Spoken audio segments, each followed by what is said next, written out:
সবাই ধুকি অনেকে বাজার থেকে কিনে খান, তা আমি আপনাদেরকে সহজ পদ্ধতিতে বানানো দেখাচ্ছি। দেখেন একটা বাউচ নিয়ে তার মধ্যে কিছুটা আটা ভরে দেওয়ার পরে দেখেন আমাদের বাড়িতে সবাই ঘি দিয়ে ধুকি পছন্দ করে, সেই কারণে মানে ঘি দিয়ে দিল। তারপরে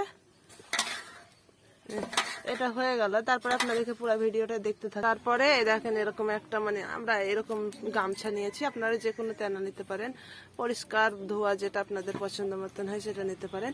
তারপরে এরকম ভাবে হাঁড়ির মধ্যে দিয়ে দিলে এরকম টাইপের হাঁড়ি আছে, হাঁড়িটার ভিতর মানে ছেদ আছে। এটা দেওয়ার পরে এটা 1 থেকে 1.5 মিনিট মতো রাখলেই হয়ে যাবে। বাউন্সে কত সুন্দর বেরিয়ে চলে আসছে। 1 থেকে 1.5 মিনিট পরে ফিরে আসার পরে দেখেন এইভাবে আমরা চেক করে দিলাম ধুকিটা হয়ে গেছে পুরো। দেখেন ধুকিটা ঠিক এরকম টাইপের হয়েছে। এই দেখেন আমি এবার আপনাদেরকে ভেঙে দেখাবো। চারিদিক থেকে ধুকিটা দেখেন কতটা সুন্দর হয়েছে সব। এই দেখেন ভিতরের গোড়টা